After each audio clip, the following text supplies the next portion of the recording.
What's up, everybody? Welcome again to the Chasing Creativity podcast. This is episode 7 with electronic music producer LUNR.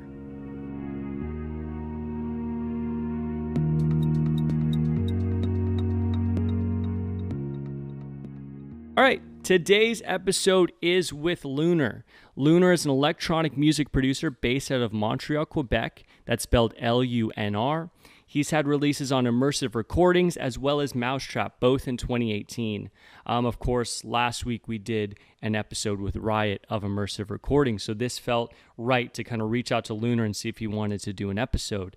In today's episode, we dig into the story behind working with Mau5trap artist Eekkoo. So they actually came together and released this EP. They knew each other far before either of them had released on Mau5trap. So we get into how he met Eekkoo, that whole process, and really this cool story around how Eekkoo heard his music and it kind of started this ball rolling, and then they ended up releasing together. I mean, it's really, really cool. So, again, look forward to that. I thought it was a really, really cool story. So we get into that in today's episode. Also, we talk about, where he started in terms of producing, that path from starting at a young age, I think around 12, to where he is today. So a lot of really cool things we get into in today's episode. Now, if you want to check him out, please go check him out on Spotify. Again, to find him, that's LUNR. If you'd like to see his social media profiles like Instagram, Twitter, it's LUNR_R_X, and you can find him there.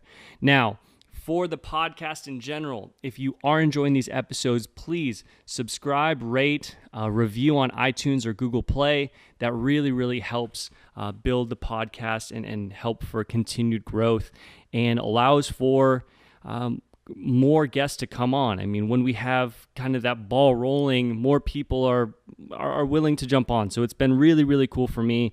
So if you do enjoy it, please go do those things and just share it with your friends. Pass it around, especially if you are like myself and love Mau5trap, love music like melodic techno that's being released on EMERCIVE, love these conversations around creativity, pass around. It really, really helps. So that's it. We're going to jump right into the episode. I think this one is awesome. Again, go please support LUNR. Show him some love if you kind of heard him on this episode and you like the episode. Cool.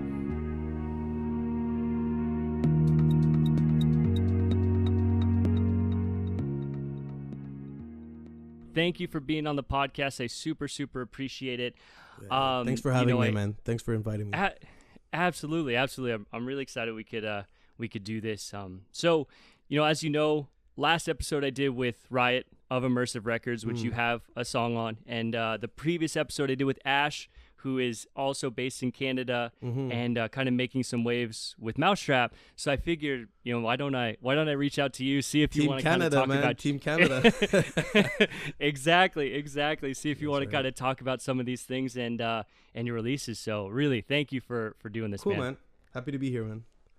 Awesome. So why don't we just start and kind of dive right in and, on my end, what I've seen, I see a lot of releases here in 2018 being on Mau5trap and on EMERCIVE, but I know that path has probably been, to get to where you are today, it's probably been a long path of learning how to produce, playing music. So why don't we kind of start at the beginning and dig in from there?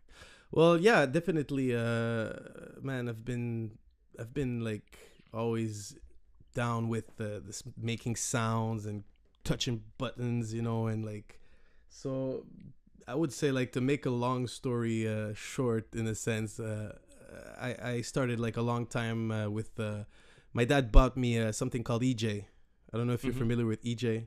It's super basic software with a bunch of loops, and you have like this controller, and it's like a DJ set, kind of like two vinyls, and then you put, like, you choose different types of loops, and then you just kind of build your beats, Yeah.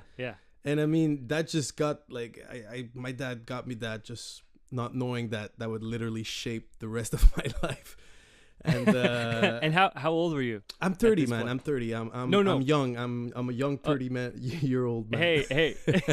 Me too. I'm 29. Oh, I'm okay, 29, there you go. So we're right Of course, there, man. 30 is the new 20, bro. Everybody knows Exactly. that.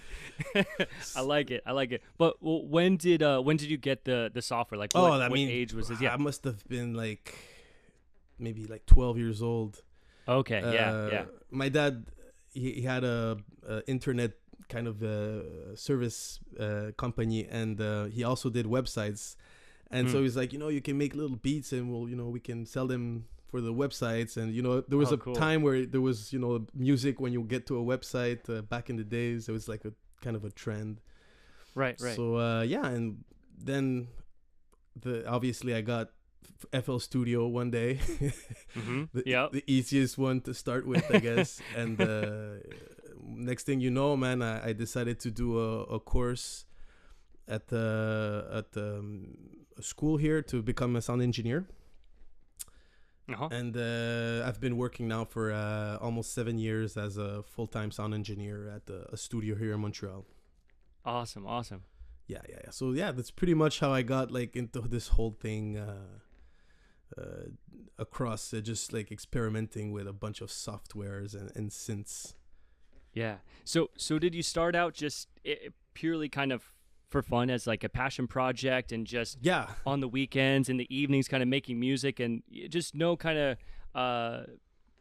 I guess where were your sights early on? Was it just for fun? Well, mostly. Definitely at the beginning, it was a lot for fun because I used to hate electronic music, like it's kind of funny that now I only do that.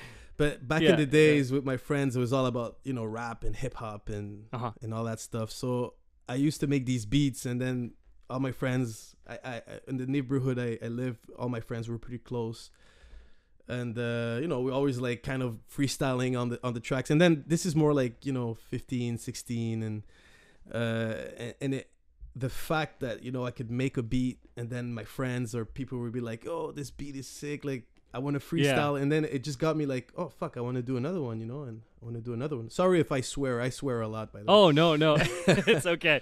Don't worry. Ash was on here, so okay. Yeah, I can't beat Ash, but still, yeah. So that really got really it really fed my passion at that point. And started making competitions with my friend who he also made beats. And then I would make a beat, record myself dissing him, and then it was really fun, man. We spent a lot of time like that. And then eventually I got to my a good friend of mine brought me to my first electronic dance show, if you can say. It was actually Deadmau5. Oh yeah.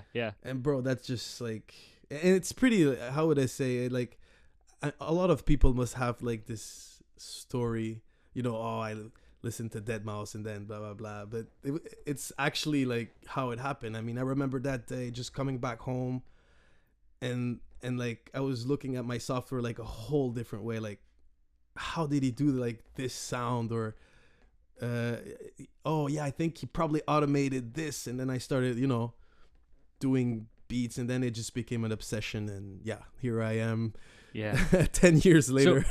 So, yep. Awesome. So that was about 20 years old where you saw Deadmau5. Yeah, that was about that age. It's give or take, maybe a little bit older, but around that age. I was a really fan of Buka Shades at that time. So that whole sound, I mean, these songs, they're still classics to me. They're always La Belle Époque, how we say in French, the good times. Yeah, I still listen to old like Deadmau5 from around that era. I think I saw. Let's see. I think I was. It was more. Oh yeah. So for me, it was like 2010 when I first saw him. 2010, 2011. So it was a little bit later on. But I mean, at that point, it changed. So I was about 20 actually. Yeah. So it's about the same time when I saw him play live. It's about the same time.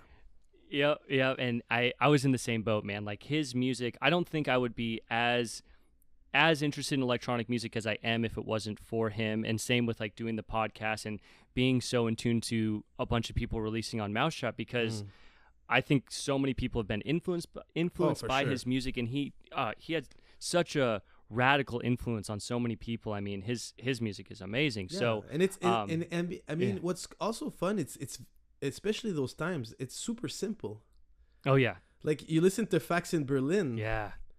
and I mean, you can count how many instruments they're playing, Right. like with your, it's easy, And but it's beautiful. it's so like well executed, and I mean the mix, the sound, it's it's beautiful, like you said. So hey, this one's for Deadmau5, for Joel. Cheers. Yeah, maybe you never know. Maybe he'll tune in. Hey man, that would be good for you, man.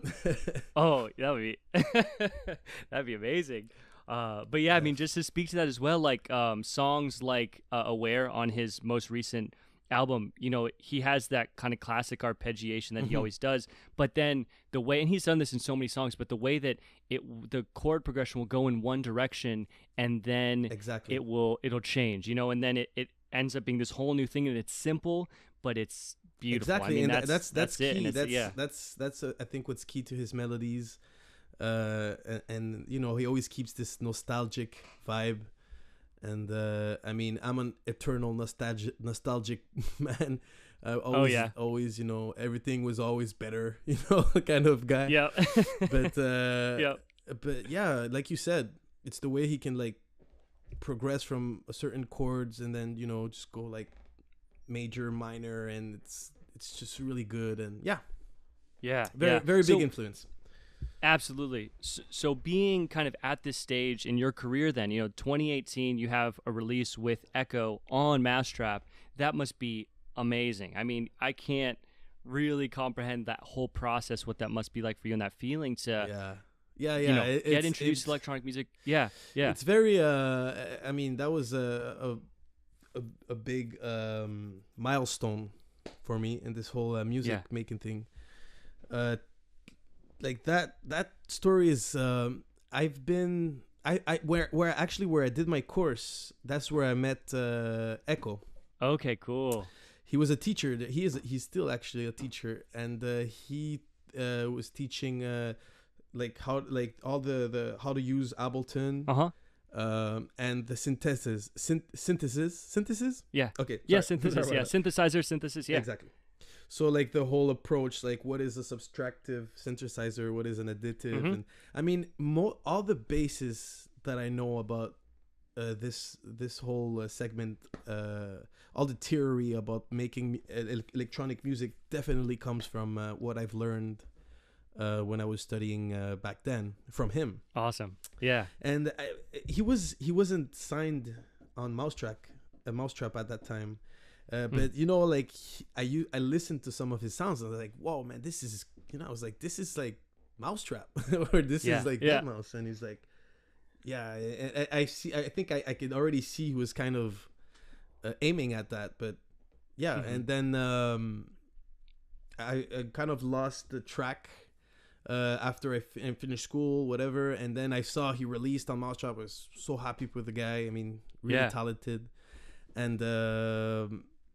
So then I always continue making music, but I never really had like a chance to work on myself as an artist. I was always, because of the job, I was always making or mixing stuff for other clients.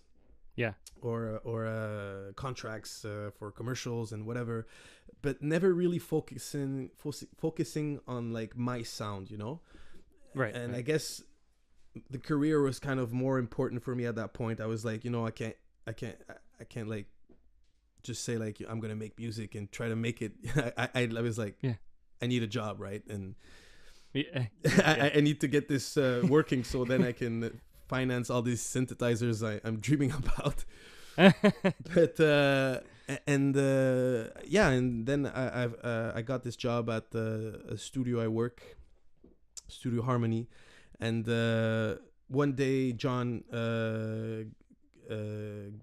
messaged me. I don't know how this happened exactly, but he was kind of looking for a space, just to check out some things, some mixes and stuff. So I invited him over. Huh? And yeah, so while we were doing that, I was like, yo, bro, I got some tracks. Oh man, you know, yeah. I got a couple of tracks you want to listen to. You got it, yeah. And yeah, so that just hit it off, man. He listened to these tracks that we released. Yeah. That were you know, like obviously these sounded a lot more demo-ish. And at that point, I wasn't really sure, like, where was I gonna go with this? You know, Right. like, are these tracks good? And, you know, like, are they bad? You know, and but once we got like on them, I saw his interest, and that just like kind of gave me that boost. Like, boom, okay, Yeah. so this is where I stand. Yep.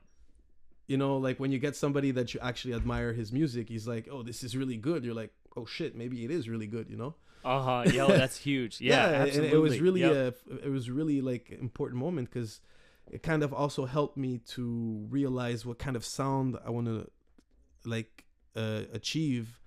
Mhm. And I mean, that was almost now, I would say, a year and a half ago. And ever since, I mean, I've been really concentrating on just making the type of music that I want to put up front. Yeah. And I stopped making. I used to do all kinds of tracks. I actually still do. You know, sometimes inspiration gets you, like, you end up doing a slow, like 70 BPM tempo that you know you'll never release it, but you're still doing it because it's fun. Because that's, you know. Yep.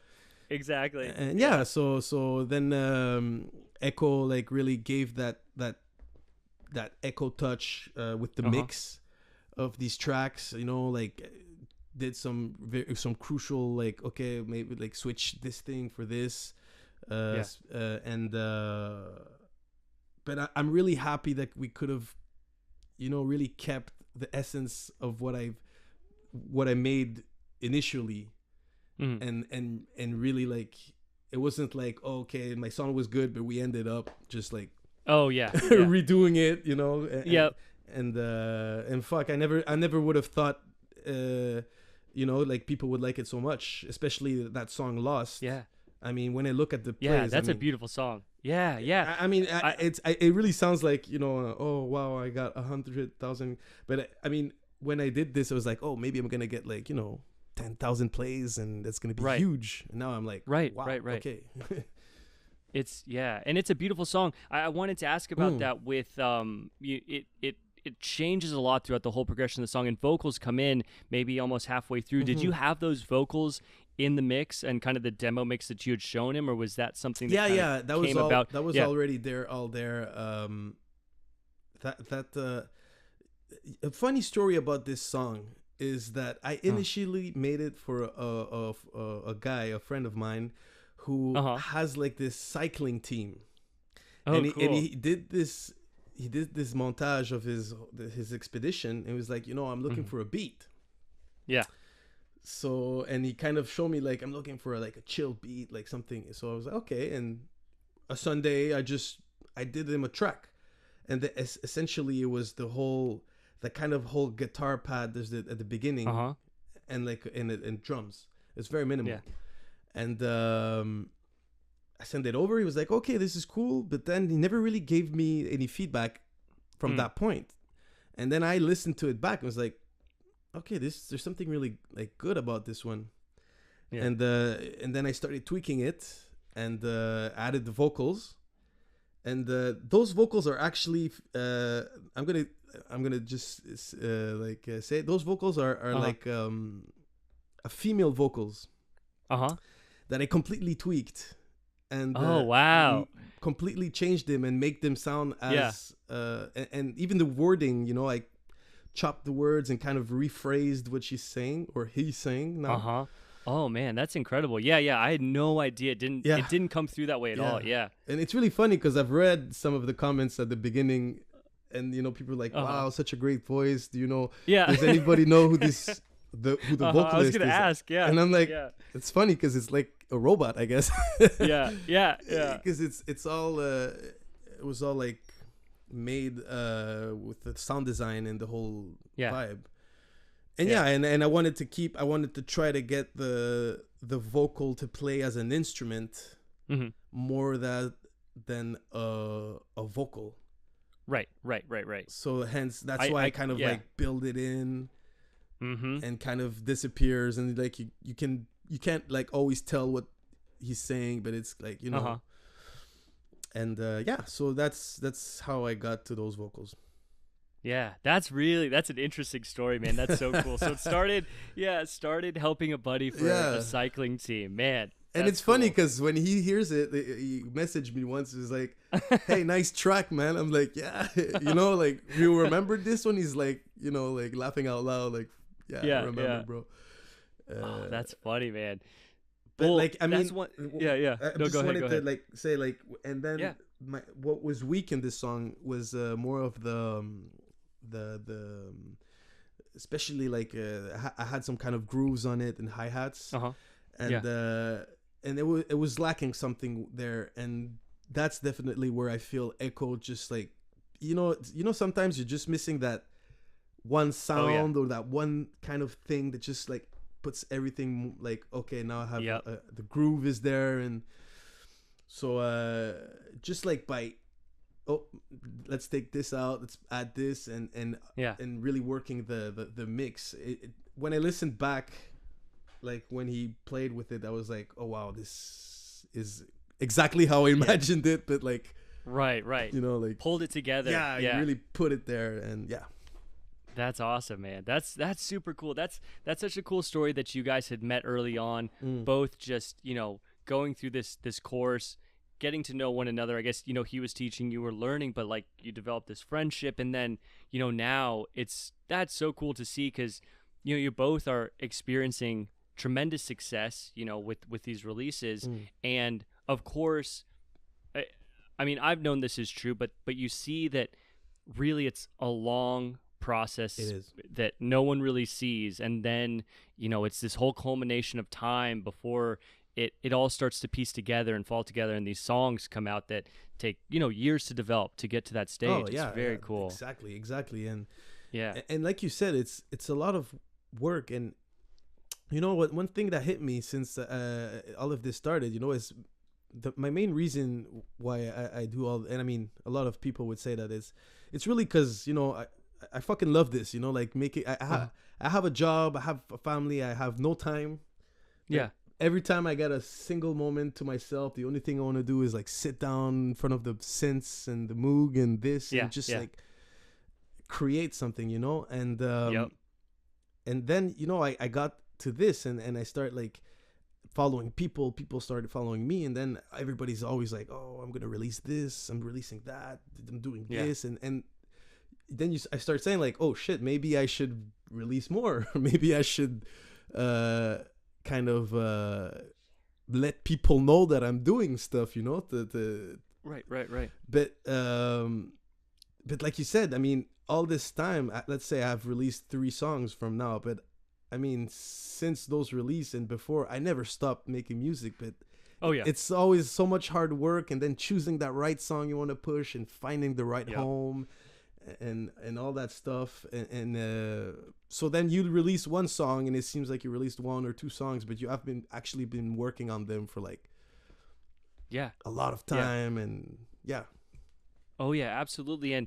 And right now, with, I think, Instagram, I've spoken about this with Riot and Ash, I think they both kind of agree, but there's so much music out right now that, you know, everyone's releasing music, and it's become it's crazy. You look around on Instagram, and there's so much music out there, and it not to say it becomes competitive, but it depends on, you know, really what someone's trying to do in it, and it can be. I mean, so many people are out there working at it really, really hard, and you know, in my personal opinion, I think like what you're doing, kind of that for me is like a beautiful place to be, because you have a job where you're in music, you're working on music, you have a family, you have all these things that are kind of for myself, if I kind of project it out, enriching, and then you have the success with the music too, But I really appreciate what you just said, by the way, because I mean, the way if I look at myself, I'm like, how do I say this? You don't realize what you have sometimes because you're inside Right. of the storm and the stress and everything. But I have to say I consider myself very lucky to be able to say that my job is actually like my passion. Yeah. To be a sound designer every day at work and to be able to bring my music and my stuff to work. And I'm sorry, I'm drinking beer and Oh, you're fine. Me too. just gave me a. So definitely, man. I consider myself very lucky for that every day. Yeah. And I mean, I hope you get it one day too.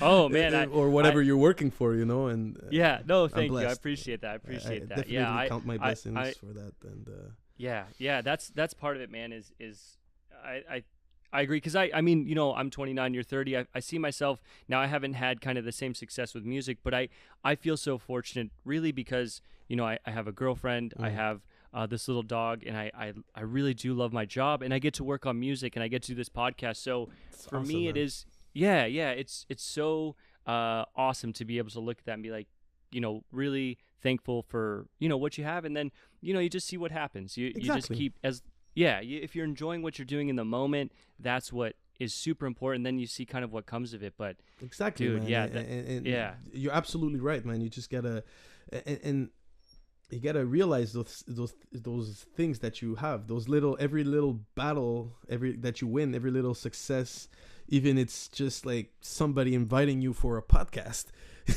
Yeah. For me, it's like, oh, awesome, man. Like this guy from Arizona just invited me for a podcast. I mean, why not? You know? Maybe because I'm Canadian, and we're all like, yeah, sure. But I mean, I was like, awesome. The fact that you got interested in having a chat with me, plus through my music, for me, it's like, fuck.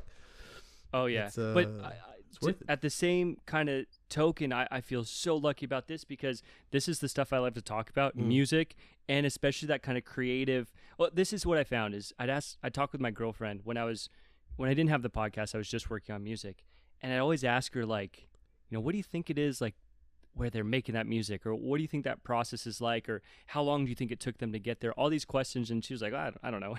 And I kept thinking about it. Why do you even think about these things? Yeah, what is wrong with exactly. Exactly. And now I get to reach out to people who are doing it and have these conversations. I mean, I feel super lucky, man, because from kind of an outsider's perspective, I haven't been working on this all that long, for the music thing. It's been about 9 or 10 months where I've really been focusing on producing. But seeing from an outsider where you've put in this kind of lifetime of work, and now you're having these releases, I mean, it's so cool to see, and to be able to speak with you about it is super cool. So I appreciate it. Thanks, man. And like, I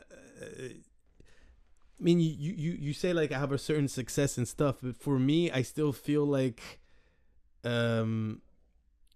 I mean, yes, there is a success, and I see it with what happens, and I'm like, for me, it was a dream come true, like to be releasing with Mau5trap, but I still feel like, I'm still like starting, or like I still feel like that success is still to be achieved, and that's what's interesting about like talking about it with somebody else who's at the other side of the world, who's telling me like, man, I admire your success, and that makes me think like, maybe I am having a certain success right now. Yeah.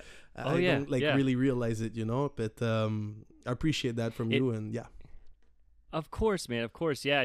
It's interesting because I've kind of thought about this with my own paths in life and things I've worked at. And I think a lot of times people will idolize an end goal, success, right? It's this thing. But I think as you work on things in your life and become, a bit older, you realize that it's kind of a process, and it's a path, and it's those little moments along the way that, you make this accomplishment, and there's no real end, it's just, okay, I made an accomplishment. Now let's let's kind of set another goal. Yeah, exactly. And it's yeah, and that's what creates kind of fulfillment overall. It's that kind of constant process of, okay, I did this thing. I'm really proud of what I've done here, and now kind of what's the next step, Exactly. Yeah, and never think stop. I mean, never stop. Exactly. Just never stop. Even those days you're like, what am I doing? Why am I doing this? Or what is this shit I'm listening to? Even those days, you just like, you always do it, and yeah, things happen to people who really work. It's corny to say, I guess, but things happen when you like never stop. You never stop, and it's just bound to like some way, somehow, just happen. Oh yeah. Now, when you've been kind of taking this path, right, while you're starting in the recording studio and acting as a sound engineer, would you say that that's given you a lot of benefit kind of in the process to learning how to make music at that high level and really have those crisp, like really well mastered songs? Well, definitely, man, 100%. And for me, is less in the making music, but more on the using the tools. Yeah. Obviously, like most of my job is mixing and sound design, where I work. I do a lot of voiceovers. Okay. But most of my job is revolves around mixing, cleaning up dialogues, and like EQing and stuff like that, and obviously sound design. That's my like favorite. I mean, I wish I could do that like 40 hours a week, but I get a lot of contracts where I do. I just did a series that's playing here in Quebec. That had a lot of nominations and stuff. Actually, a nomination for sound design, actually. And man, that's awesome. Yeah, I was really happy, even if I didn't win. Again, it was an achievement. Yeah, absolutely. And all that, really taught me like how to use the sound, how to resample and EQ it, and use certain processing, and then using your creativity, because I mean, a lot of times before, when I used to make music, I could block because I was like, wait, how do we do this sound? Like, like I'm trying to do this echo type of thing, or when I say echo, not the artist, I mean like echo, like reverb. I'm trying to get like this certain sound or whatever, but I can't, I can't do it, and then I have to Google it, and then try and error, but having this full-time job, I come back home, I'm like, oh shit, I'm gonna try this thing I've did today at work, or I'm gonna use this way, and it definitely helped me get a better sound, even if sometimes I feel like I could definitely work on my sound. It definitely helps. And obviously the fact that I can use these studios for checking mixes, or recording vocals, stuff like that. Oh, that's awesome. It's key. That's totally. I've seen pictures. No, I was just gonna say, I've seen pictures on your Instagram of that studio. It's beautiful, man. That's a good setup, man, to be there in the day, even if it's working on other projects, just as your day job. That's awesome, and then if you have the ability to kind of work in a couple of things of your own, and just, as you mentioned, kind of test mixes, like record vocals, that's super cool. Oh no, it's the best, and it becomes my second home too. I mean, I spent a lot of hours in there, and funny story about that is my boss, he's an amazing mixer, an amazing sound designer, and he used to make a lot of music, and for a long time I was always like talking about my music, and he's always like, oh yeah, sure, okay, yeah, whatever, just work or do your things, and then recently, when I with this whole Mau5trap thing, and then he saw like, okay, it's actually happening. Started listening to my music, and now I literally made him buy Ableton. He cool. has like this setup at his home, playing guitar all the time, like wanting play guitars with me on a certain tracks, and he's like, oh, I listened to this you did, you should try this, and he really got like into it, and oh, it's addicting. Yeah, it's addicting, and it's fun because now at work I could come to my boss and say like, hey, listen to what I did until 3:00 in the morning yesterday, without that's like a good setup, without being scared of him going like, well, exactly, you should concentrate on your work. right. Now he's on board. Yeah, exactly. He's on board, and it's awesome. Funny. It's awesome. That's super cool. Making that's music really cool. All this is really addictive, like you said. Like, oh yeah. I found it definitely, like, I'm kind of at this place where I'm balancing this and music, and it can be a lot, like with, of course, work and the girlfriend, all these things. But man, getting there and kind of sitting in front of the computer and having a fresh project you're working on, and it's addicting, man. It is definitely, it's fun though. I love it. Especially that moment when you just lose track of time, and you kind of like just like kind of come back to your senses, and you're like, oh shit, it's 2:00. And then you just like kind of play back and vibe in the room and start dancing on your. I mean, those for me are the moments I'm like, wow, and sometimes next day you're like, oh shit, this is really bad. But I mean, just those moments, like maybe you're just gonna from that song you're gonna keep just the vocals you worked. Exactly. That technique you did that time, or the drums or something, and then yeah. Oh yeah. That's what I wanted to get into too is as you've been working on your music, you mentioned you kind of have these moments where you get in this state and hours pass very quickly, and you'll kind of tune back in and see what you've made. I mean, have you found that there are certain times of the day or certain things that you kind of bring you into a good creative state? I mean, what's that like? I mean, for me, it's always like after hours. A lot of that reason is because having a family and stuff. I can't be like just making music whenever I want. Yeah. But those are times where also everybody's asleep. My wife is watching TV or even sleeping or something, and I can really like just lock myself in the studio and not think. I don't have to think about work. I don't have to think about that, whatever. And for me, I mean, that's literally what happens. I start working on something, and when I get in the zone, I don't see time pass.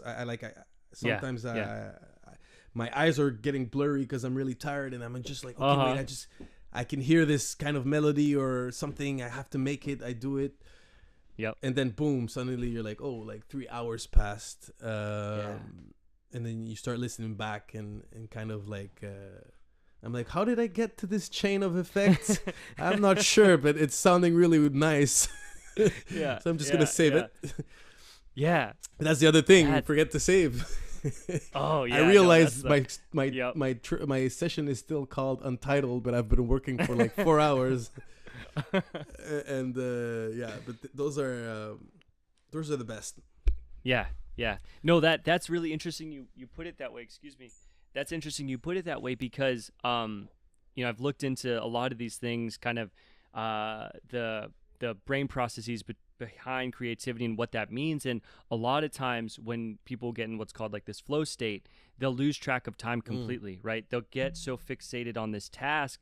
And I guess just by what I've looked into and other conversations, parts of your brain will light up and other parts will disengage. So you enter a lot of activity, I think, in the prefrontal cortex, and it's a different, it's cool because it's a different frequency at which your brain, the electrical connections in your brain are firing at a different frequency. So it's like in this called like alpha state. Oh shit. And okay, nice. That's interesting, man. So that's really interesting. I'm actually gonna look it up. Yeah. So and one of the things associated with that is loss of self and loss of time, like understanding time. So when you're noticing those things, it's because you're totally in that flow state. And a lot of people, like creative people, will say that that's when the best stuff kind of comes out, when they really focus in, and it's only hyper focus on that one thing, and you kind of lose track of everything else. It's I concur. Absolutely, man. It's cool. Exactly how I feel, man. These and you can't say like, oh, tonight I'm gonna have that moment, you know. Oh yeah. Because sometimes you try and it's just not working, and Yeah. and you get mad, or you know, you're like, fuck, like I can't get it right.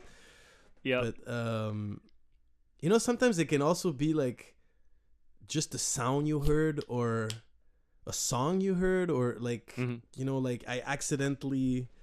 It's funny because this weekend my son he loves like playing on the synths, and oh cool, and man. he just comes That's in. super cool. Just comes in, and actually I filmed him because I wanted to remember what he was doing.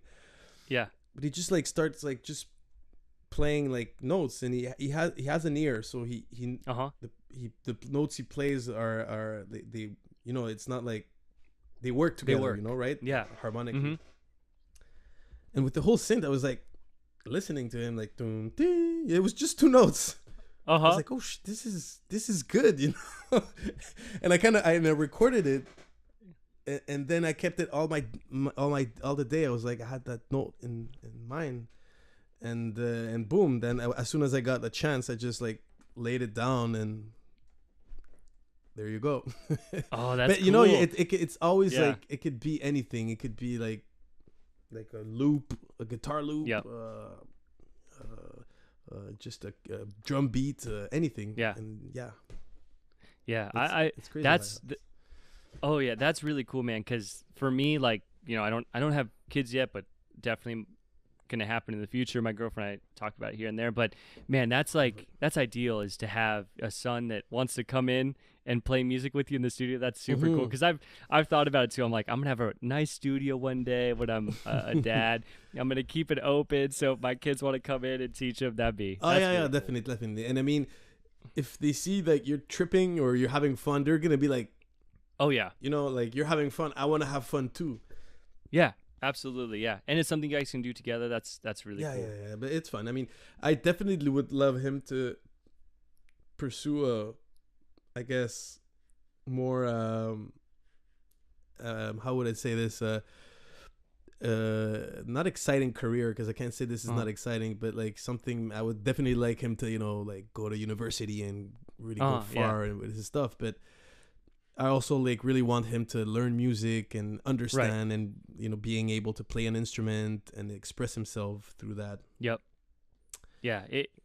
Balance is important, because you know, I found with myself going through, like, so I went back to school kind of later in life, and I found that the job I found now I really like, but what I did in undergrad, it was I could have been in a position that I didn't really enjoy. So it's got to be a good balance of something that's enjoyable, but you know, if a person really has a passion for something early on, it's tough to, you know, to I mean, I'm just imagining if your son says, I want to be a musician, you know, you're a musician, Dad, I want to do this. Well, obviously I would be like, you know, but you could be a doctor. Yeah. But I couldn't take it. I couldn't take it from him. And I couldn't do that, because I know I know what it feels like to be like, I want to make music, you know? Yeah. I know what it feels like, so I could never take that away from him. But I would try to push him, you know, like, hey, you could do music, but you can also do music and this. I always try to get like a good plan B. Yeah. You know, but it's funny, because kids and family and all that, that's a very big part of why I do it, or what inspires me, and a lot. Especially my wife. We've been together for a long time now, and I mean, she's been with me since, I mean, the sounds were like just like sawtooths, just and like trying beats, and like, hey, is this better than it's like she's like looking at me like, keep going, you know. She never went like, you know, maybe you should do something. She was always like, keep doing it. Oh, this is and trying to listen, even if she hates electronic music, she's like, oh shit, this drop is nice, I think. And and still now, I mean, she's my number one person. I'm gonna go, like, I do something, I literally, hey, can you come here a second? It's like, is this good? She's like, yeah, shit is good. It's good. Okay. Or she just comes in the studio sometimes. She's like, what are you doing?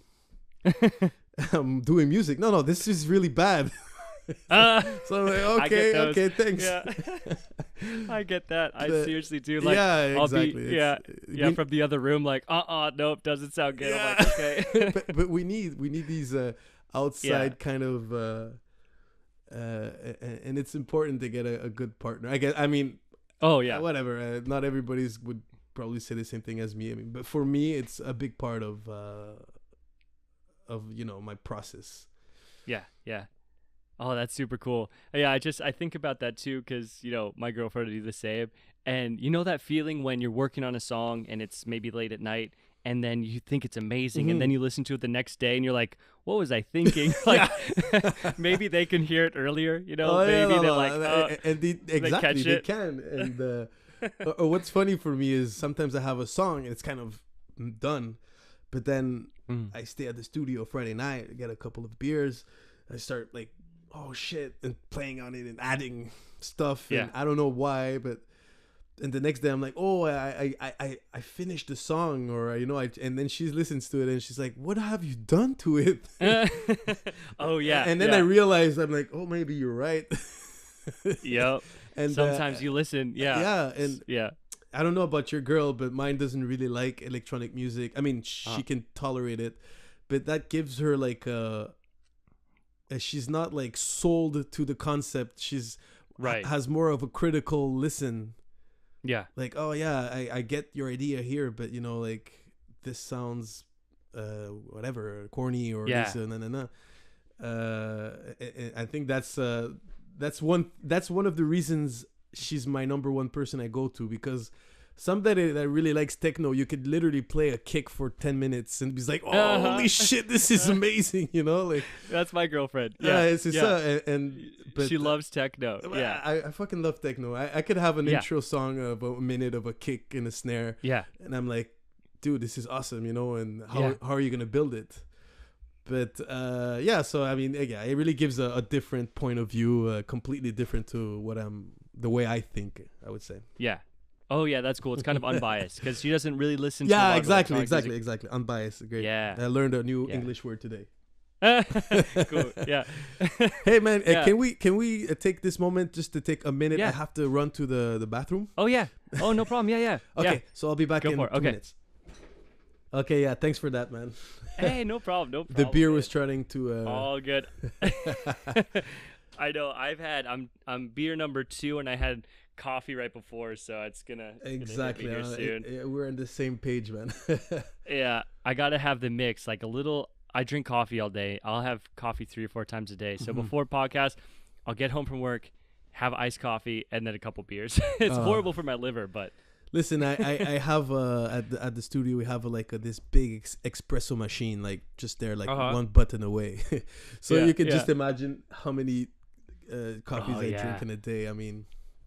Oh, I'm an addict, man. Oh, yeah. But I mean, that's very common for people in the music thing, I think. Or like producers, I mean. I think producers, from just talking with people, I don't think producers sleep that much. No. So there's a lot of coffee. But what's funny is we don't sleep. That's actually funny what you said there, because I was having this discussion with a buddy of mine. Yeah. To be creative, you need to be like kind of like when you've slept and you're in a good state of mind, you can your creativity is like how do we say it can be like more fluid, or like 'cause you're like zen and you're like, but those moments where you're like super tired, and it's 1:00 in the morning, those are the moments where you get the most creative, or the moments where you're like, those were the moments we were talking about earlier, where you kind of lose yourself. And for me, I mean, for me especially, it's always these moments where I'm like super tired, probably hangover from like 2 days ago, because I'm old and it takes me 2 days to get over. Oh, same. But and those are the times that it's like boom, boom, boom, and that's cool. You mentioned that and you kind of phrased it that way. Because I've seen that myself, and I think kind of to add to that, I guess, is what I'm saying here is there was a time where I was going to do a different podcast where I did kind of segments like biographies on people and just like kind of looked at their creative process and talk about it. And I maybe only did 1 or 2 episodes. I don't think I ever published them. But the first one I was going to do on deadmau5, and so I researched him a bunch to see like what his process is like, and he mentions the same thing. Like he'll start working on music at like 10 p.m. He'll work till 2 a.m. or 3 a.m. and then he says his best ideas come really, really late at night when he's like sleep deprived, when he's barely awake, and he's like, yeah, and then that's when it hits, you know. So it's kind of mirroring what you say as well. It's exactly that. It's funny, man. Yeah. Me and the mouse, we have a lot of points in common, yeah. you know. For real. But no, and I completely agree with that, man. It's weird, man. It's weird because you always actually want to be the most creative when you're actually like, you slept and you're like, today is the day I'm finishing this song, but then nothing happens. Yeah, nothing. And if you force it to, nothing, man. If you go into it and you're like, for me, if I feel like for a while I was trying to keep myself to a schedule, like I was like, I'm gonna start and finish a song in a month. Every time I'll restart and start over, excuse me. And when I pressure myself, if I'm like, today I'm gonna sit down, I'm just gonna knock this out, I'm gonna get a bunch done, nothing happens. You know, it's and then if you remove yourself and you just don't worry about it and you're like, I'm just having fun, I really want to get into it, then boom, you know, you can get in there. And but I admire you though, that you can able to work on one song like for so long. I can't. Well, it do didn't that. really work. I try it, man, and it's a big. I think it's I think it would be like a downside of my kind of way, because I can't work on one song. I'm always jumping from a song to another, and I guess it can kind of be a problem because I get that's cool. I get like spread it too much. But I mean, except when I'm really into a song. Let's say like this week I've been working on a remix, actually an amazing track. I loved remixing. I'm really hoping this like to anyways really hoping to release this soon and stuff. It's gonna be nice. But yeah, you know, I started that song and I worked like 4 or 5 days in a row, boom boom boom on it. Yeah. But then even before finishing it, I jumped on another song. And then you know, and then the next day I'm like, oh yeah, I remember that song I was making, because I had it, and then I kind of like jump from one to another, and it's not actually a good thing. I guess it would be the downside to the creative process that I have. No, I kind of like it. You know, I don't know why I've kind of always, whenever I sit in front of Ableton, I open the same project, you know, and I get myself so far into, like, maybe say I'm a minute or a minute and a half into a song, and it's okay, but it needs something, and you're at that state where you've gone so far that you're like, what does it need? Because it's like you can't bring in like a new melody, you know, a minute. So is it just missing something from the start? You know, so I'll just beat myself up on that, and I get stuck. But now that I kind of think about it, it might. I don't know. I kind of almost want to play with it, of having a couple of things I'm working on and jump between tracks, and kind of get a reset. It's kind of a refresher on a track. It's like definitely, man. And I like to say, and you know, I do this, and I've already worked in the past with other people that can't do that. Yeah. But I like to say, like, I'm gonna let it marinate. Yep. You know what I mean? I just leave it there, and then, like, let's say next day or the other day, I open another project, maybe just pass 30 minutes on it and add drums and stuff, and then reopen that session, you know. And if it gets me like going, if I start working on it and I kind of start like zoning in, I just go for it. But if I see that I'm just like, oh, maybe this could be cool, or maybe that, and then I just start like kind of shooting in the dark, then's where I know, like, okay, it's not gonna be like productive or something. So instead of doing that and finishing by like working 2-3 hours on the song and it just completely like tore it apart, I just like open a like blank session and just like start like playing around and see where that takes me, or I go back to that song I was doing before or something like that. And I like that, because, you know, what I found is when I'm working on a project, I'm really kind of married to it. You know, I'm like, this is what I'm working on right now. It's good. You know, it's good. And then if I'll step away and I'll come back to it, even if it's like a couple days or what, then I'll see really the imperfections and like the weirdness. I'm like, oh, it was like there's things that need help, you know. And I think like the ability to switch between tracks, especially if you're working on a new one and then you go back to another one, then you're not as kind of married to that track. Then you can really be a little bit more objective and be like, I like this about it, and this I feel like I need to change or whatnot. Do you know kind of what I'm? Yeah, definitely about that. And that's in French is an expression called un couteau double tranchant, a knife with double edge. Is that something you say? Yeah, double-edged sword. Okay, yeah, double-edged sword. Yeah. Because like even if I like something I do a lot and it helps me, but sometimes, and actually that happens to a track that I have right now that actually the label I'm working with is very interesting. It was like, man, this song is amazing, but I've passed so much time between like the last time I worked and then now that every time I open it, I'm like, oh, this is bad, or I try to work on it and I end up changing it too much. So I'm like at a point where I'm like, I don't know what to do with this song, you know, and people seem to be like, yo, do it, it's nice, you know, finish it or this or that, but I'm all like, I just can't, like, so it's not always a good thing, but I think it is important to sometimes, you know, just like take a step back, like just change your ideas a little bit and then come back on the song and be like, because like you said, you can come back on a week later and be like, oh, this is bad, but that's not a bad thing. That's maybe a good thing. Maybe you can be like, oh, I didn't realize because I was too excited that you know, my drum sounded like shit, or and then you can get better at it.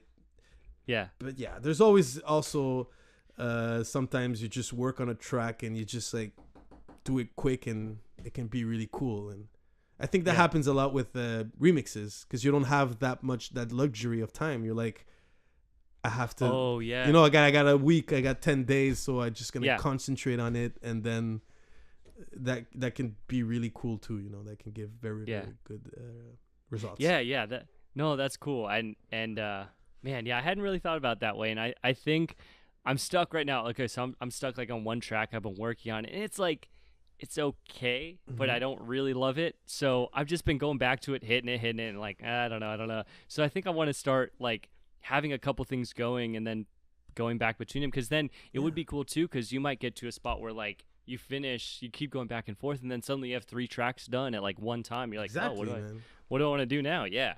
Look at it this way. The song that I did, let's say Lost, that I did with Eekkoo, I produced that track like almost like 8 months before I even listened to it once with Eekkoo. Oh yeah. And then he like got interested in the whole thing and other songs, and then I was like, fuck it. I jumped back on this song. I worked it even more. Yeah. And then you know, actually like he jumped in and everything. But I mean, it really the fact that like I came back to it after a time, I was like, oh, okay, yeah, I see where I was going, and it had like a different point of view, you know. And the same thing, like I have songs I'm taking out like really soon that I've done a long time ago, but sometimes to leave them like just chill in the computer and reopening, and obviously trying not to remix them and making them like too different, but just the reopening and be like, oh, I think I can adjust this, or this was a little off. It could be really it can really like be how do we say payant, like it pays off. It can really pay off. It can really pay off at the end, you know. And I think that you know, I bet you would agree that kind of having this lifestyle where music is purely like passion, you know, it's not that you have to have a track done. It's not like I need an EP done every month, you know, because I have to release. You know, you get the luxury to do it when you want, so you can go back to tracks, work on them when they're ready, and when you really love them and you're really happy with what you've done, then release, you know. And you have full control over it. I mean, you know? Obviously, I mean, if some label would be like, hey, you know what, I want you, like, I would like we're signing a contract and whatever, we need 3 EPs. Yeah. Or, then obviously the dynamic would completely change. But definitely, I'm in a position where this is more of a passion and a passion in something I want to continue doing, but like you said, in kind of my own pace in a way, and just like when I feel this is good and I really want to share this, I'm going to share. I'm not going to share or start releasing 10 tracks a week, a month, a year, or whatever, because I feel like people expecting something. Like, I would prefer just making music and maybe having 3-4 releases a year. Yeah. And then maybe 5 years from now, I can say like, okay, now I have 20 tracks out there, but each track that I put out there, I was proud of it, and I was like, this is ready to fly, you know? Yeah. Not to, I didn't mean to like downplay what you're doing as like a passion, not at all. Like, no, I didn't interpret it like that. I'm sorry if okay, good. No. I just wanted to make sure because I'm extremely impressed with what you're doing, and like, but I just mean that balance. To me, I guess the reason I bring that up is because if I look at, you know, a best case scenario for what I'd like to see kind of in my future is that, like, I'm always on, and this is just me personally, but like I'd still like continue to have a job, but to have those kind of personal wins, you know, where it's like, dude, I mean, in your position, releasing on Mau5trap and doing these amazing things, I mean, that's so cool. Oh yeah. And that to me is like, that's so cool. Oh, for sure, man. For when I released that, when this whole thing, Mau5trap thing was like going on, and Eekkoo was like, yo, Mau5trap, they're interested in the song. I was like, oh, dude, really? You know, I was like, holy shit! I literally celebrated it, like, you know, like like if it was a newborn child. I went out, you know, it was like, and a lot of my friends are really electronic music fans or Mau5trap fans. So, like, just to tell a couple of my friends, like, hey, by the way, I'm having like a release with Mau5trap next month. It's like, what? Like, and dude, and that's really cool. And now, I mean, now I just want to take it to the next step with this. Absolutely. Definitely. That's what I'm looking forward now. So are you working on some new things? You have some things kind of, things you can talk about, or no? Well, things that are sure. I have actually have an EP that I wrapped up. Supposed to be coming out end of October. Awesome. I had some changes. It's good changes, you know, some unexpected opportunities that came forward. So that kind of changes a little bit the plan of release. It's a good thing, at least. It's not But it might be kind of pushed, or we still haven't like figured it out with the label. But definitely, I'm having a single coming out really soon of that same EP. Awesome. And I mean, apart from that, I have a lot of music. I'm like putting together now. All these past months, I really got to work on the sounds that I want to, and now I'm starting to like, okay, this one is gonna be a perfect EP. This one and this one and this. And hopefully in the next within the next year, I would release a couple of good tracks. I have well, I mean, I think they're good. they come out there, and hopefully people will enjoy it. Oh yeah, dude, I'm sure, man.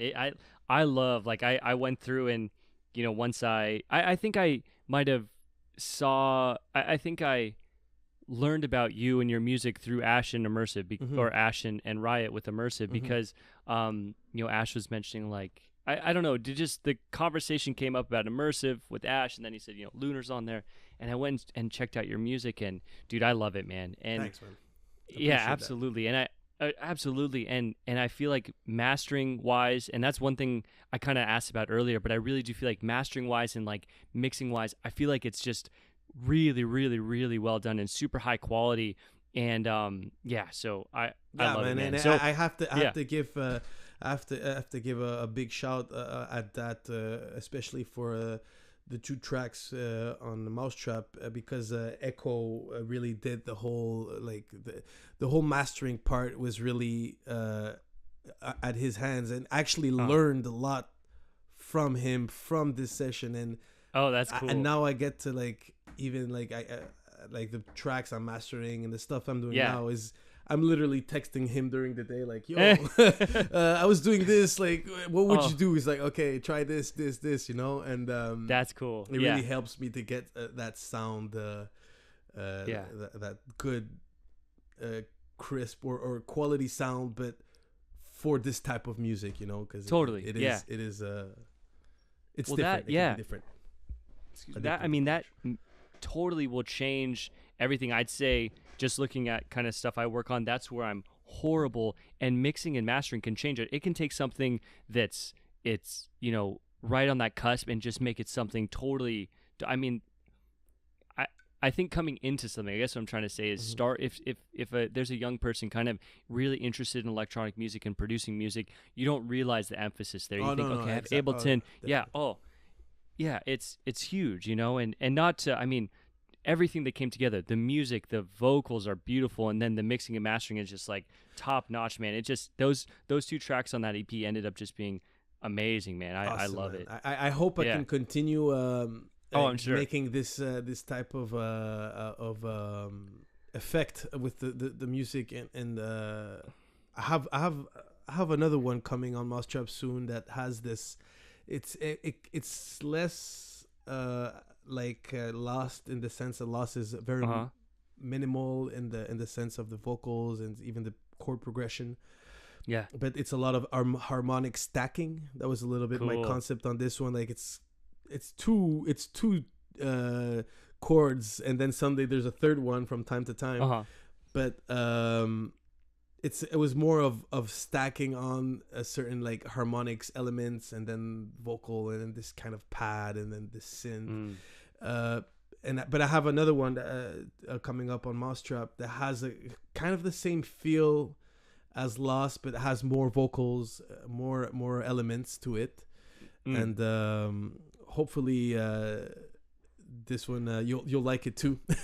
Oh, I'm sure I will, man. I'm sure I will. Oh, I'm excited because I know there's you know, I don't want to kind of dig too much into it, because I know a lot of times when people are, you know, releasing, I know some of that is private, so don't let me dig too much, but I know there's more Mau5trap stuff coming, so I'm always excited for that, and hopefully even more. Yeah, hell yeah, man. That's even more. And but you were talking about immersive earlier, Ash, and Riot. I mean, it's funny because since I did this this release, I've hooked up with linked up with this guy Joseph Kamaru, who's in Kenya. Awesome guy that makes a lot really beautiful music, and a lot of ambient stuff, and we just like linked up over Twitter and stuff, and just like started sharing music and ideas, and then with Riot, who approached me back then, and eventually Ash and other peeps on the label, so through all this whole music, I actually got to meet these like really awesome people out there, like producers and like people like I actually, even though I never met them, I consider like kind of friends, you know, like even we just chat and we like joke around, but I feel like it's a good community, you know, like it's fun to have these people and then share music and ideas, and like it's crazy how music can bring people together that you would never I would never have met in my life, you know, never even like would have talked to. Agreed. Yeah. But then through all this, we're there and sharing projects and thinking in the future, and it's awesome. Discord's awesome. I talk about that like every podcast now. No, I'm like, Discord's you know, awesome. like having friends on Discords and making fun of Ash on Discord is always fun. I love it. One thing I wanted to mention too is, I don't think I gave enough credit and really spoke enough to Immersive in this episode too, because you have a release on Immersive, and speaking with Riot on Immersive, his whole a way he's approaching starting that label is awesome, man. Definitely. I love it, man. It's just purely about the artist, purely about the music. All the music goes back to the artist, and it's not this like kind of churn and burn kind of marketing. No, definitely. And you can tell. You can also tell from like just talking with him. You can tell like this guy is like really passionate about all this, and it really makes like you be like, you know what? I really want to work with you. Like totally.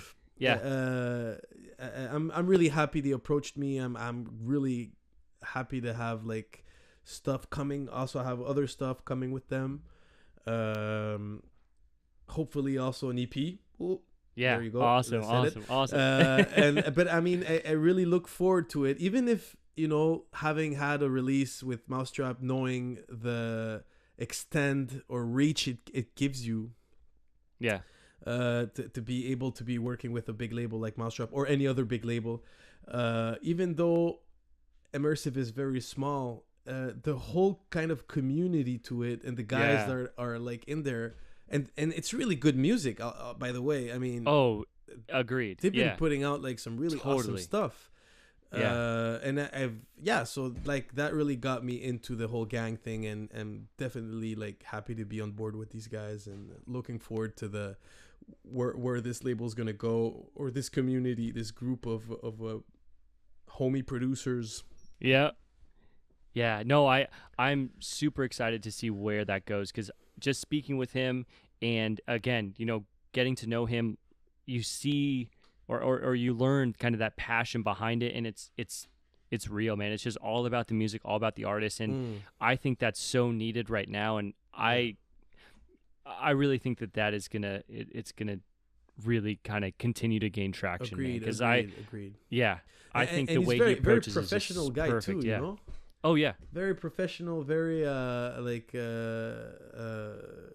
well spoken, and for me that's because I've and not to throw dirt on nobody, I mean, but I've seen other a lot of little labels there like doing stuff, and it's some of them really cool stuff, but the quality and the efficiency that I can see from this guy just like putting together this well, maybe I shouldn't say it, whatever, but putting together this project we're working on right now. I see him working, and I'm like, man, he's not paid for this at all. Totally. Yeah. But man, this guy's like behind everything, like every detail, and he's probably like he's actually waiting for some info I was supposed to send him a couple of weeks ago. If you hear this, Riot, I'm sorry, I'm late again. I'll get you those details. I DM'd him. I was like, dude, there needs to be Immersive shirts, because I would wear one, and I feel like everyone would rock an Immersive shirt, and it would just be like, that'd be, like that would totally. And I know they're like selling music on Beatport and everything, but like, especially since he's like not taking any money from anything, that like would kind of fuel the whole fire. This is just a subliminal little pitch, so he makes t-shirts. Yeah, you better make t-shirts. You heard the man. No, but I mean it's awesome. It's an awesome little community, and looking forward to where this goes.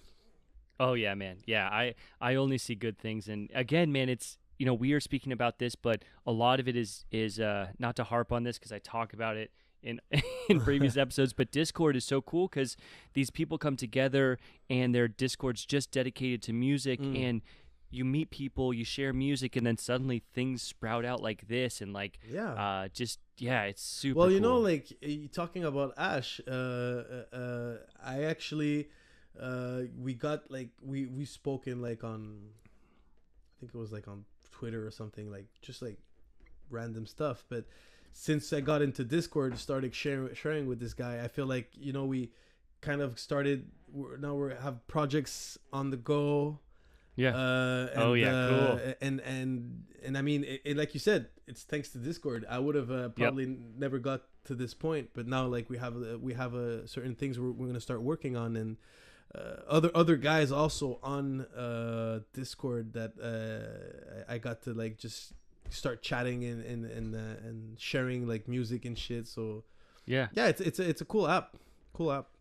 Yeah, it's totally cool. I mean, like you'll see on Twitter, like Noman will blast out his Discord. It's like, what the hell, man? Like some of these guys that are making amazing music are blasting out their Discord server, and so it's cool. Yeah. It's super cool. So, yeah, man. So one thing I wanted to ask, and I hadn't brought this up kind of in previous episodes, but I was thinking about today and like things I'd like to ask. And For sure. you know, if there are some kind of budding music producers out there, what would you recommend as where to start or process or I'm sorry. What does budding mean? I'm oh yeah, my English like is, yeah, like brand new, like okay, starting out. okay, Yeah. okay. Yeah. No, yeah. So what would you what would you recommend, if you will, or Well, first of all, I would advice, recommend yeah. getting Ableton. Yeah. No, I'm joking. Everybody got his own thing. I mean, it's a good question. What would I say to a young me? Starting I like it that off? way. Yeah. I would say just never stop. Never stop. Just never forget why you're doing it from the top, and hopefully those are good reasons. But I mean, if you start and you do this for passion and for just the love of the music, just always continue doing that and having fun while you're doing it, and not like, don't fall in the whole thing about like having to make music to please, or to be cool, or like, oh, I have to release, or I have pressure because I feel like people waiting on, just always keep the love of making the music and stuff. And second of all, I would say, like, you have to work hard and you have to learn. You have to learn this art. You have to learn what you're doing. What are the tools? Don't just push on the buttons. Like, understand why is that button there, and what does it do. And the more you learn your how to use your tools, the more you can easily become creative with them later on. I think that's very key to definitely become better all the time, and never stop learning. Never stop learning. Never think like, now I know my software, I'm a big producer, just always keep that like trying to learn more and read and watch tutorials and try them, and then you watch that tutorial and then you try it, but with your imagination. Oh, okay, he did this, but I'm gonna try doing that instead. I guess that would be the main things I would say. Awesome. Yeah, I've seen that kind of just a lot of times. Maybe I'll ask that question privately to people. I haven't said it, like I haven't asked on the podcast per se, but that's always kind of a common theme, is just work. Just keep working, work, and just keep learning, man. That's the way you get there. It's there's no kind of free ticket. You don't roll out of bed and write, just the most amazing track. It's just progress over time. And maybe I could add maybe one last thing is, make the music you like, or you like. Don't make the music you think people would like. Don't change a sound or do a beat because you heard it was good, or somebody told you that's what's good. I mean, I thought a song that I released recently, one of the ones we've been talking about, I thought it wasn't really good because I was maybe different from other stuff coming out on that same label. But then I realized that's not how it works. Like, if you enjoy what you do and you have fun doing it, I think it's going to transpose itself in the music you're doing. And I guess that's really important. Just like always make the music you would like to make the music that comes from you, that you would like to hear, not the music that other people would expect. I don't know if that makes sense. No, it totally does. Like, because I hadn't even thought about that much until how you mentioned it that way. But if you're making the music you really love, then yourself comes through it. You know, you're not doing something. Yeah, then Exactly. it's you like then it'll be something unique to yourself, really, that will come through, and people catch on to that. It won't be, okay, I see that this is a really popular genre. Let me go mimic that. Yeah, You know, just exactly. sound like that. I You know, I yeah, know yeah, this sound. Dead does. I mean, a lot of times Yeah. the sounds that I'm gonna do, inconscious, Incorporates. no, but no, Maybe? in a way, like without Oh, thinking, I'm yeah, going to make unconsciously. Yeah, yeah, without even thinking about it, I'm doing a certain Yeah. sound or something that sounds a little bit like Dead Mouse or whatever, because but it's hard not but to. I mean, It is like we're you listen always all these. Yeah, yeah, we can't reinvent music, right? totally. Yeah, There's I mean, if he's using a Moog and I'm using a Moog, and there's only Right. like a certain amount of notes on the Moog, Yeah. I mean, we're gonna end up, especially if I like what he does. But it's more like, oh well, I know like he did a song with a drop like this, so I'm just gonna do a song No, with a yeah, drop yeah. like this, like exactly. Yeah, yeah. this guy used that sound, so I'm gonna use that sound, Right, right. It's more like, and also like sometimes you work on something and you're like, is people gonna like this, like is my melody too like this, or should I do it more like this because this DJ did it that, and I say that from experience because it did happen to me. Sometimes I'm like, oh, maybe, Oh, I think maybe this is not what people would like, but now I'm like, fuck it. This is what I like. And I like it. Yeah. That's super important, because I think everyone has that where they're like, are people gonna like this? I mean, maybe someone liked a previous track and you're kind of thinking, okay, I want to make sure it follows, and does it sound enough like that style, and the more I can't agree enough, is the more you kind of put yourself into it and try and, as best you can at least, just do it kind of for yourself, and if they like it, they like it. If not, fuck it. then exactly. Then that's when and you know what, I say this, but like this is something I just realized maybe in the last months. Like I literally say this now, because if we would have the same discussion 6 months ago, I would probably not be saying this.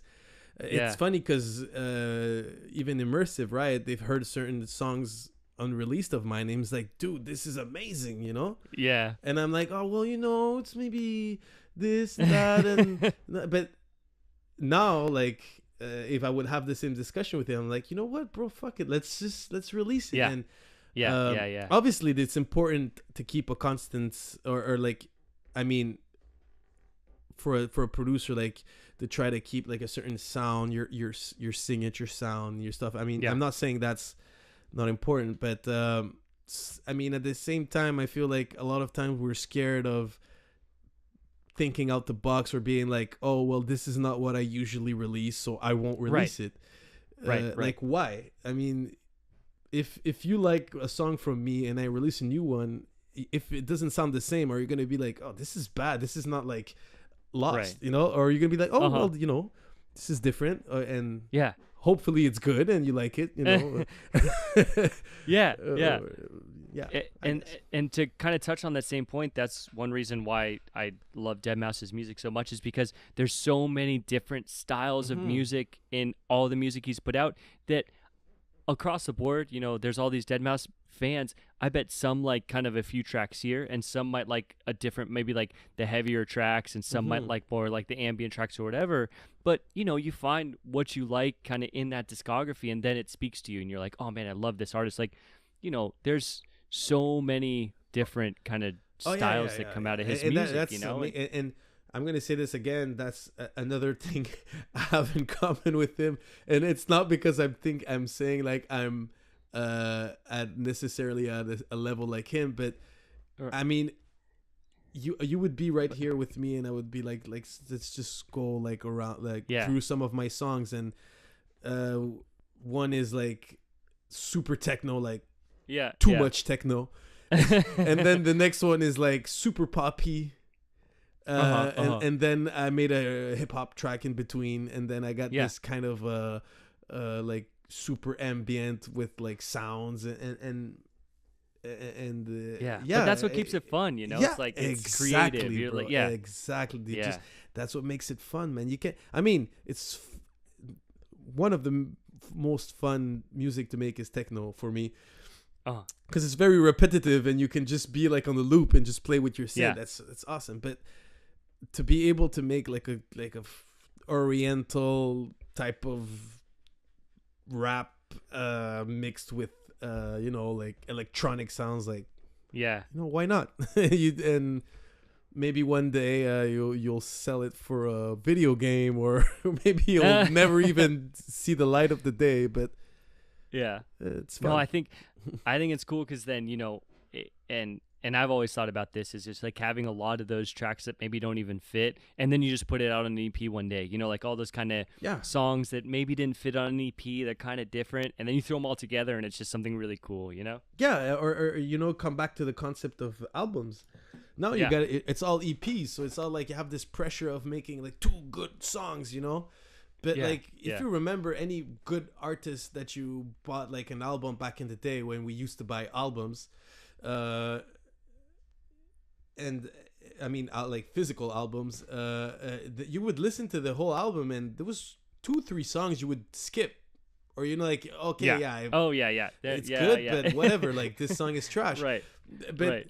Still, I mean, they did it, and then one day you're gonna listen to it in another state of mind, and it's like, I guess I understand where he was going with this.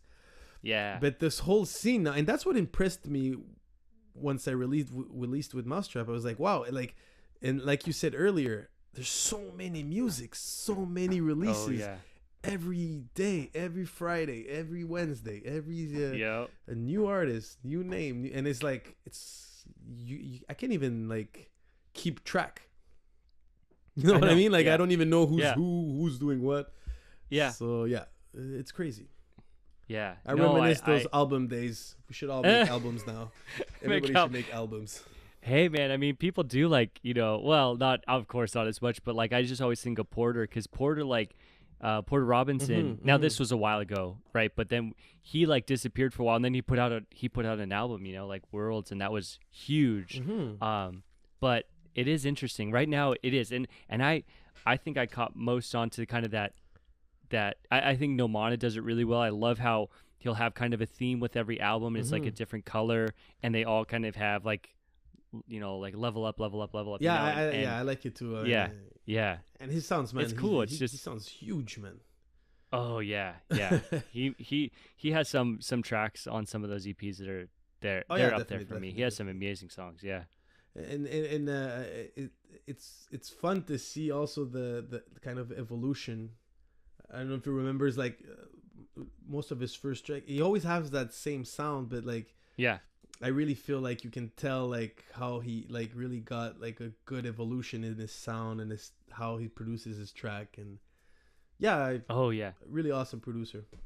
Yeah. I'm a big fan. I always, and it's cool to see people on Mau5trap too, because some put out super frequently and then some don't as much, but then when they're gonna put something out, you're like, oh my god, like it's cool, man. I love that Mau5trap community, and all the music is just top notch. So definitely. Dude, I'm excited for you, man. I'm excited to see, like, absolutely, man. This is such a cool conversation to have with you, and to kind of see where you're at this.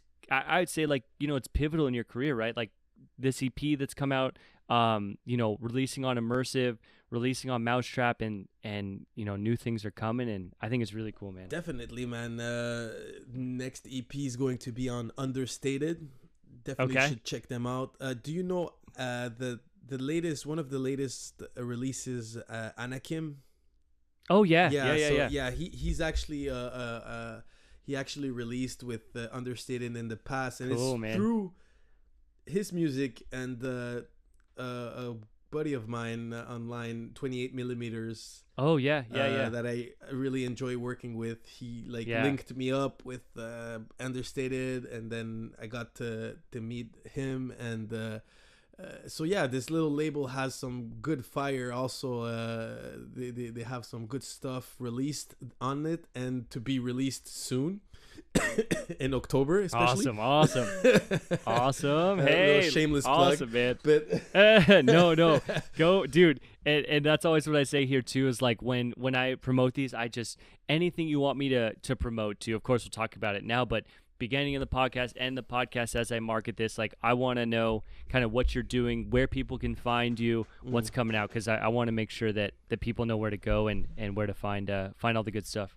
For sure. Well, I mean, yeah, apart from that EP, I wish I could tell you the date exactly, but with the changes that happened recently, I have to keep it like until I have a real date. But I will definitely let you know.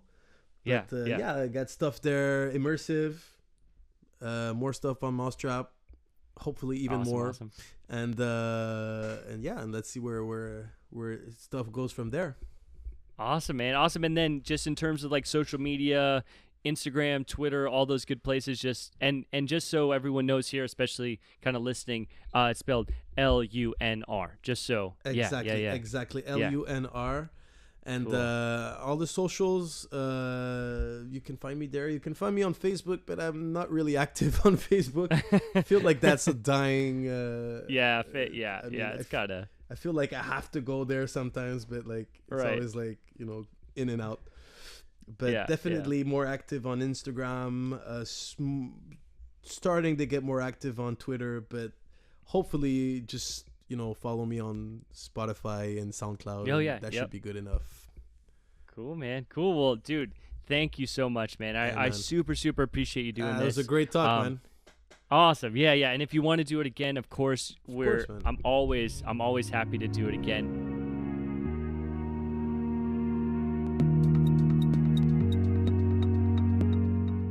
That's it for today's episode. Thank you to LUNR for doing this, for taking time out of his busy day to come on the podcast, have these conversations.